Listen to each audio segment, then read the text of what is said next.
For me, one of the most important tools that we can give our children and our students are information. Because if they don't know what sex is, or they don't know what their body rights are, then they are much more vulnerable. We leave them much more open to becoming a victim if we don't give them this information. So this statistic is shocking to me.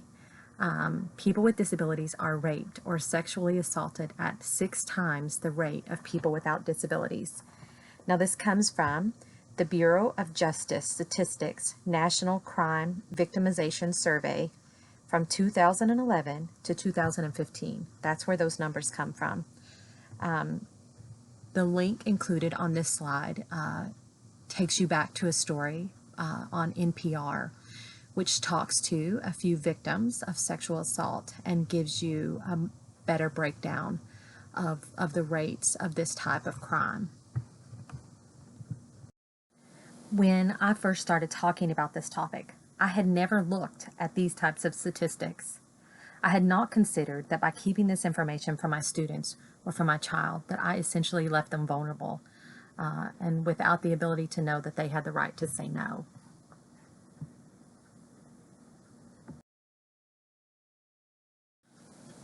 So this is a book called Good Touch, Bad Touch by Robert Kahn. He's actually a deputy sheriff who wrote this book to help parents have a conversation with their kids about safe touch versus unsafe touch, which is a more recent terminology. We need to teach our children to be safe. So this is a great topic to teach at a really early age. I start teaching this by teaching private parts are the parts of your body covered by a bathing suit. And I would teach this to preschoolers, right? I'm going to start having this conversation at an early preschool age that anything covered by your bathing suit is a private part. It's a private part, and no one should be touching that. And if anyone touches your private part, anything covered by your bathing suit, then you need to come and tell mom or dad or someone safe. Someone needs to know that that's happening. I also try to teach children that this is their body. I don't ask them to give hugs or kisses to people that they don't want to, including family, which I know it's really hard if grandma wants a hug and a kiss. But I think that if we're teaching children that their body is theirs and that they have control of it, then maybe it's not such a good plan to ask them to give kisses or hugs to people that they don't want to. So you can decide on that one, but that's just my personal opinion on that. I also teach them the exception that they are in charge of their body, that this is their body and no one should be touching it except for when we go to the doctor, right? When we go to the doctor, they may need to have their ears looked at, and that might not be an enjoyable experience for them, but that still needs to happen. We still have to take into account things like health and safety. I think through those early teachings of I don't have to give a hug or kiss to grandma or grandpa if I don't want to, it's the beginnings of teaching what consent is, right? So I'm teaching that they have to say, yeah, sure, I want to give, Pop a hug, or I want to give grandma a kiss. It starts that early process of teaching them how to give consent for giving a hug or a kiss in a super early, most innocent fashion, which is not a bad thing. This is another example of a social story that's looking at safe touch versus unsafe touch, and the link to this social story is provided on the screen. So bad touches, good touches. Sometimes people touch me. It is okay to touch my arm. It's okay to touch my shoulder. My private parts are covered by my underwear. When I swim, my private parts are covered by my swim trunks. My penis is private. My bottom is private. Sometimes my doctor needs to see my private parts. This is okay. Sometimes my mom or dad may touch my bottom to clean me. This is okay. No one else can see or touch my private parts. Other adults can't see or touch my private parts. Teachers can't. Strangers can't. No one can take pictures of my private parts. No one is allowed to tickle me. I will say, no, don't touch me. I will tell if someone touches or tries to see my private parts. I will tell an adult. I will tell my parents. They will keep me happy and safe. So this social story needs a little work, right? It's not a perfect social story by any means, but I think it's a great jumping off point, and it reminds us of some of the topics that we need to maybe discuss with our child or students when we're talking about safe touch versus unsafe touch. So that's how I would use this. You could definitely use it as a social story, but I also like the thought of it as just a great reminder to the adults. What are some of the topics we need to talk about with kids? We can't take pictures of private parts. I will say, no, don't touch me. Important, I will tell an adult. What exactly is private? My penis and my bottom, those are private places. So I think this is a great example of how to get started. I found this video clip when I was doing research for this particular training. It is from a place called Fight Child Abuse, and the link on this screen will take you back to this video on YouTube. It's just a great teaching tool. It's kind of a little short cartoon that takes you through some rules to teach kids how to protect themselves. So I thought I would include that as a great resource for parents or teachers. I would suggest pre-watching it your own self, just because sometimes YouTube content will change. But I felt like it was a great resource that you might want. Another area you might need to consider is online, your child's online or your student's online experiences. I recommend that families consider a filter for certain if their child is using their tablet, phone, or computer in their bedroom or in more private places of their house, because many online predators will target our children and attempt to get their personal information from them. So we need to have conversations about what is okay to do online, what is not okay to do online. With my personal child, we've had conversations about we do not give out our address to people on the internet, and we do not friend people that we don't know. That's just my personal rule, is that I don't want him friending people that we're not aware of in our family. It needs to be someone that we actually know and have seen in person before he can be friends with them online. There's so many opportunities for strangers. So it essentially becomes a stranger danger situation in that children may not know and may innocently give out information to your home address. And then we get into situations to where strangers can ask for, or people you know can ask for your child to send pictures of themselves. Most devices have some sort of camera on it. So having a conversation about we don't take pictures of our naked body and send out online can be very important to have. I have a personal friend whose child was asked to send a photograph of themselves without clothes on to a person on the internet, and they did. Unfortunately, they did, and the child did not understand what was happening, and it was just a really unfortunate experience for the whole family for that to have happened. So just something else to think about in this whole conversation about puberty and just growing up, knowing that our kids will become more independent, which is a great thing. The internet is a great place. There's lots of fun and awesome things that they can experience out there. But unfortunately, there's also a side of the internet that can be harmful for our children.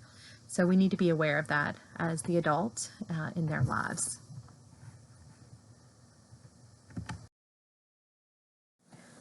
So what is my role? I would like you to take a few minutes and think about, what is my role in this conversation? Am I the parent? Am I school staff? Either way, we must work together as a team to be certain that our children and students grow up with the information that they need to be successful in life.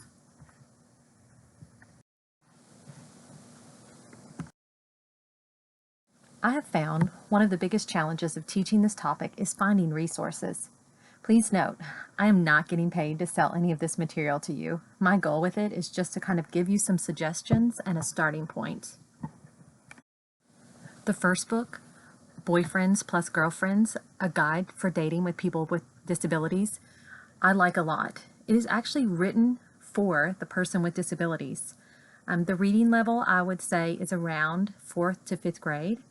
It seems to be filled with self-monitoring checklists and social narratives around the topic of dating and how do I give consent? Do you feel respected? Sexual feelings and crushes. How to start a relationship. I had not seen a book that was written directly to the person with disabilities. And I really enjoyed the fact that this was written for them to read and use, or for them to read with a parent or a teacher to help them get started.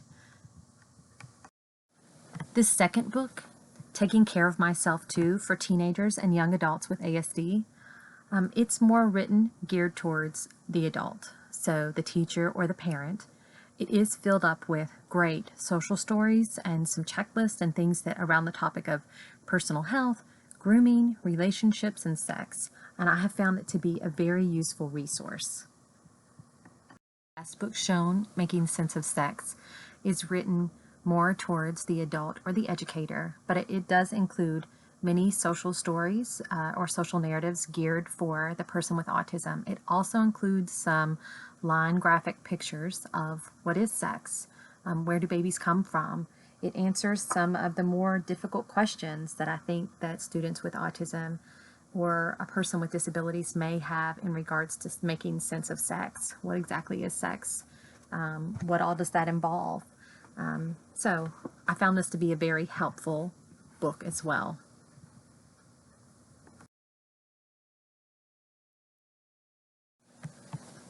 So the rest of this PowerPoint, there's just a few more slides, covers just helpful websites and resources that I found.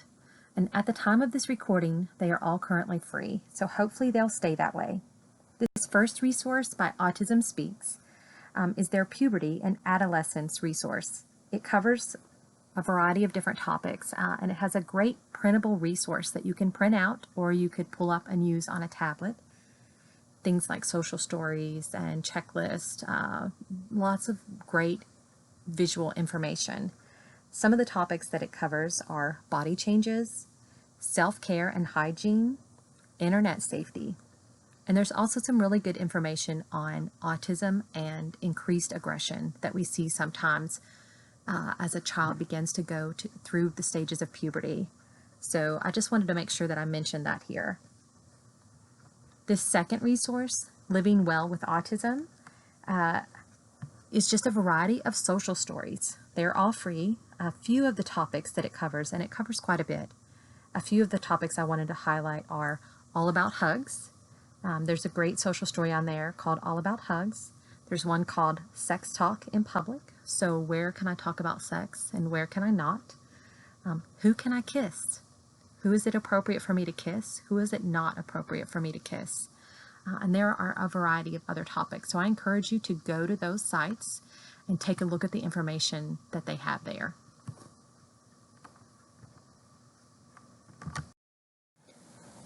So just continuing, some different resources that I want you guys to know about. The first one is the Autism Helper. It's just an article written by Saucer Long that looks at different ways, different tips, and different resources that you can use to support children through puberty.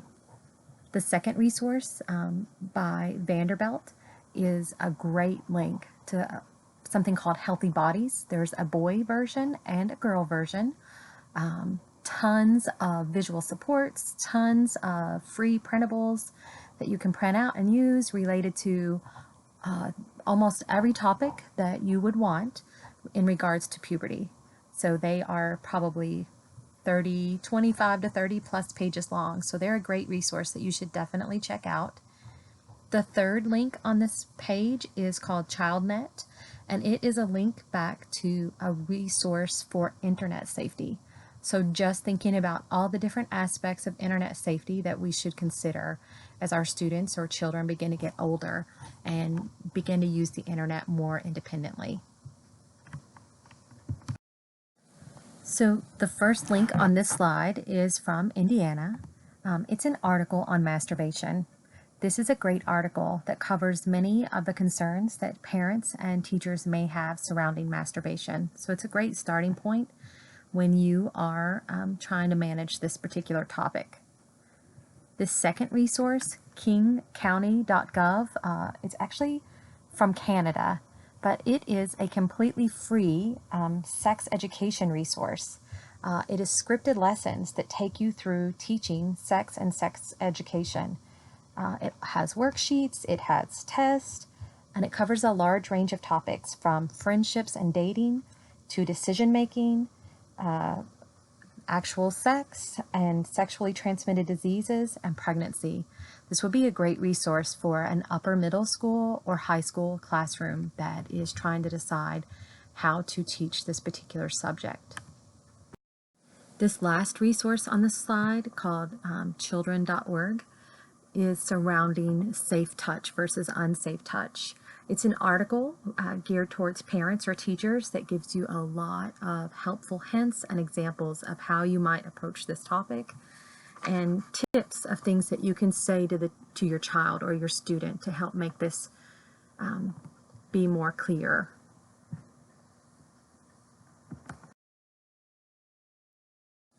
My goal with this training was that it be a starting place for you.